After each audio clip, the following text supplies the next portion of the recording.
নমস্কার। পনির করব। পনির নিয়েছি, আলু নিয়েছি, সাধারণভাবেই করব। টমেটো নিয়েছি ফোড়নের জন্য, 5 ফোড়ন, শুকনো লঙ্কা, তেজপাতা নিয়েছি, এলাচ, দারচিনি আর আদা নিয়েছি, কাঁচা লঙ্কা নিয়েছি। মশলা নিয়েছি একটু জিরে গুঁড়োটা একটু বেশি নিয়েছি, ধনে গুঁড়ো অল্প, লঙ্কা গুঁড়ো, হলুদ গুঁড়ো। মশলাটা গুলে রাখছি।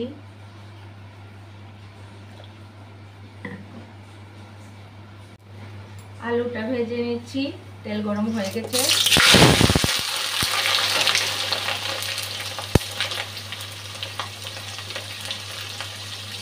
নুন হলুদ দিয়ে ভেজে নিচ্ছি।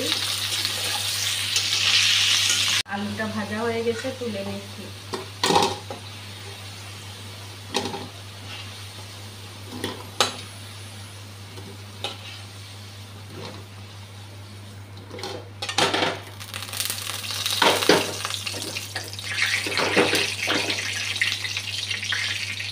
পনিরটা অল্প নুন হলুদ মেখে রেখেছি, অল্প ভাজবো।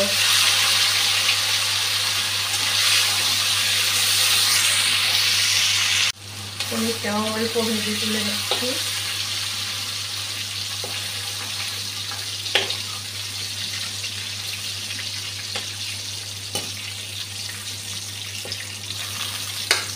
শুকনো লঙ্কাটা আগে দিয়ে দিচ্ছি। লঙ্কাটা ভাজা হয়ে গেছে, তেজপাতা দিয়ে দিচ্ছি, কাঁচা লঙ্কা দিয়ে দিলাম, 5 ফোড়নটাও দিয়ে দিলাম। এখন টমেটোটা দিয়ে দিচ্ছি।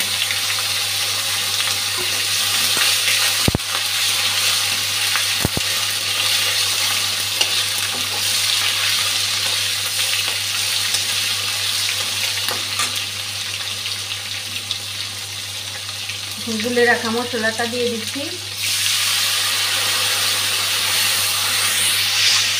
আদা বাটাটা দিয়ে দিলাম।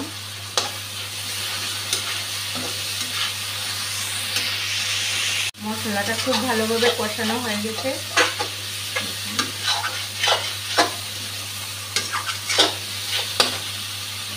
আলুটা দিয়ে দিচ্ছি। পনিরটা পরে দেব, না হলে গুঁড়ো হয়ে যাবে।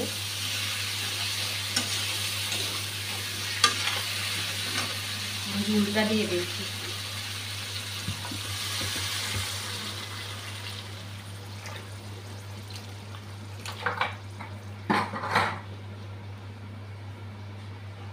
নুনটা দিয়ে দিলাম। এখন ঢাকা দিয়ে রাখছি একটু সময়। এখন পনিরটা দিয়ে দেব।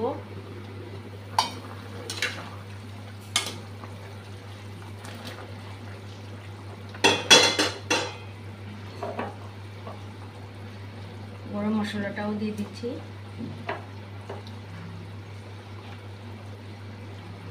নিয়েছি পনির আলু তরকারিটা একটু ঝুলঝুলি করেছি। আপনাদের যদি আমার এই সাধারণ ঘরোয়া রান্নাগুলি ভালো লেগে থাকে তাহলে আমার পাশে থাকবেন। সবাই ভালো থাকবেন, সুস্থ থাকবেন। শুভরাত্রি।